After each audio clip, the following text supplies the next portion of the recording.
আসসালামু আলাইকুম viewers, welcome back to my channel Rumi's recipe. নোয়াখালীর খুবই বিখ্যাত একটি পিঠা খোলাজালি পিঠা বা খোলাজা পিঠা। এই পিঠাটা মাটির খোলায় তৈরি হয় বলে এটাকে খোলাজালি পিঠা বলে। আবার অনেক অঞ্চলে এটাকে ডিমের পাতলা চিতই পিঠাও বলা হয়। আজকে আমি আপনাদেরকে পারফেক্টভাবে সফট তুলতুলে নরম ছিদ্রযুক্ত এই পিঠাটা মাটির খোলায় তৈরি করে দেখাচ্ছি। আর এই পিঠাটা তৈরি করা কিন্তু খুবই সহজ, রুটির চাইতেও সহজ, বেলাবেলির কোনো ঝামেলা নেই। চলুন তাহলে মূল প্রসেসটি দেখে নিই। খোলাজালি পিঠা বানানোর জন্য প্রথমে আমি নিয়েছি 2 কাপ পরিমাণ শুকনো আতপ চালের গুঁড়ো, আর দিয়ে দিচ্ছি 1 চা চামচ পরিমাণ লবণ, অর্থাৎ স্বাদ মতো লবণ দিয়ে দিয়েছি। এখন গুড়ির মধ্যে লবণটাকে খুব ভালোভাবে মিশিয়ে দিচ্ছি। আর এই পিঠাটা কিন্তু শুকনো আতপ চালের গুঁড়ি দিয়ে তৈরি করতে হবে অথবা ফ্রেশ আতপ চালের গুঁড়ো, তবে অন্য কোনো গুঁড়ি দিয়ে এই পিঠাটা হবে না। এখন এর মধ্যে আমি অল্প অল্প করে কুসুম পানি দিয়ে পাতলা একটা ব্যাটার তৈরি করে নিব। এখানে একসাথে খুব বেশি পানি দেওয়া যাবে না, আর কুসুম পানি দিলে পিঠাটা অনেক বেশি সফট হয়। আর এখানে এই ব্যাটারটা তৈরি করতে নির্দিষ্ট কোনো পানির পরিমাণ নেই।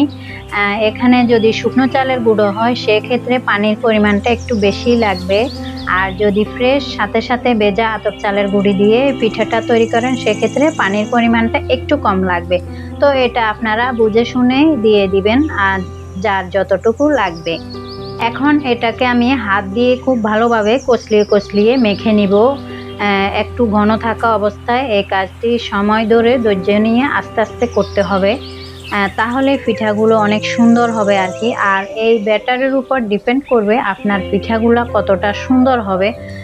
তাহলে বুঝতেই পাচ্ছেন এই আটাটা পারফেক্টভাবে তৈরি করা কিন্তু খুবই জরুরি।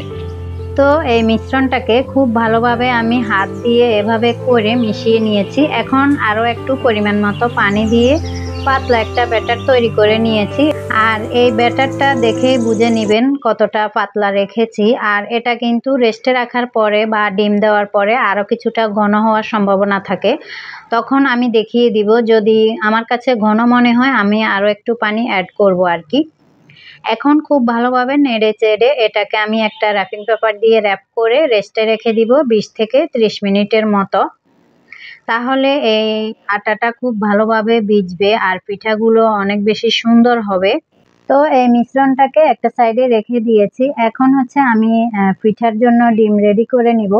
এখানে আমি হাঁসের ডিম দিয়ে আজকে পিঠাগুলো তৈরি করব। আপনারা চাইলে মুরগির ডিম দিয়েও তৈরি করতে পারেন, তবে হাঁসের ডিম দিয়ে একদম পারফেক্ট হয় এই পিঠাগুলো আর কি।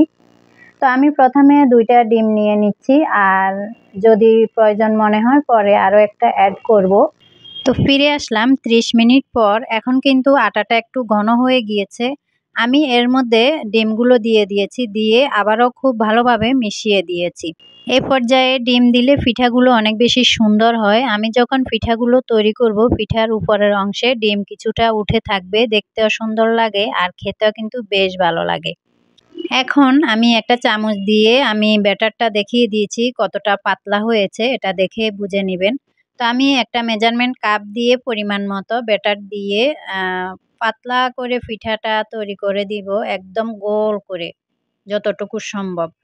তো দেখুন কতটা ছিদ্র হয়েছে। এখন ঢাকনা দিয়ে কিছুক্ষণ অপেক্ষা করব। আর খোলাটাকে কিন্তু আমি আগে থেকেই খুব ভালোভাবে গরম করে নিয়েছি। দেখতেই পাচ্ছেন পিঠাটা হয়ে গিয়েছে, আর পিঠাটা কিন্তু হাত দিয়ে টানলেই উঠে আসবে। আমি কিন্তু একদমই এখানে আনকাট রেখেছি, দেখেই বুঝতে পারছেন। এই যে পিঠাটা কতটা জালি জালি হয়েছে আর কতটা সফট সুন্দর হয়েছে। এভাবে করে একে একে আমি সবগুলো পিঠা তৈরি করে নিব। আর আজকের এই পিঠাগুলো আমি একবারে নতুন মাটির খোলাতে তৈরি করে দেখিয়ে দিচ্ছি, একদম সাথে সাথে। আশা করি দেখেই বুঝতে পারছেন। এই সেম প্রসেসগুলো ফলো করে A to Z আমি যতটুকু টিপস বলেছি আপনারা যদি এই পিঠাটা তৈরি করেন একদম পারফেক্ট হবে, তাও আবার ননস্টিক প্যানে। কোনো রকম মাটির খোলাও লাগবে না। দেখুন উপরে কিছুটা ডিম উঠে আছে, এটা কিন্তু ডিমের সাদা অংশটা, এটা খেতে বেশ ভালো লাগে। তো কতটা জালি জালি হয়েছে দেখে বুঝতে পারছেন। পুরো পিঠার মধ্যে কিন্তু জালি জালি হয়েছে। আমি 2 ফিটের দেখিয়ে দিয়েছি। তা আমি এরই মধ্যে সবগুলো পিঠা তৈরি করে নিয়েছি।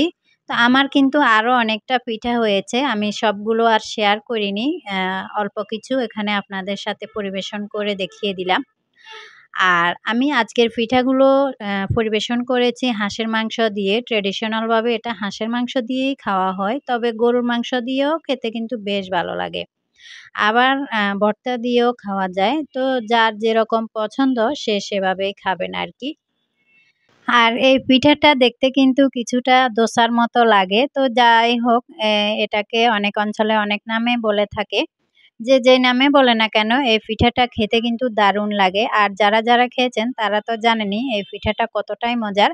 যাই হোক, আমি একটা পিঠা একটু ছিঁড়ে দেখিয়ে দিচ্ছি কতটা সফট তুলতুলে নরম হয়েছে। আর আমি আজকের পিঠাগুলো হাঁসের মাংস দিয়ে খাবো। আসলে আমি গরম, গরম তৈরি করে বাসার সবাইকে অলরেডি খেতে দিয়ে দিয়েছি।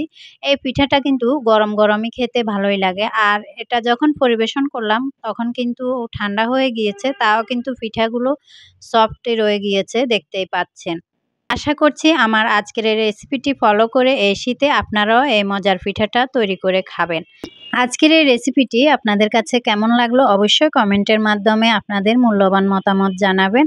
আজকে তাহলে পিঠা খেতে, খেতে এখান থেকেই বিদায় নিয়ে নিচ্ছি। আল্লাহ হাফেজ।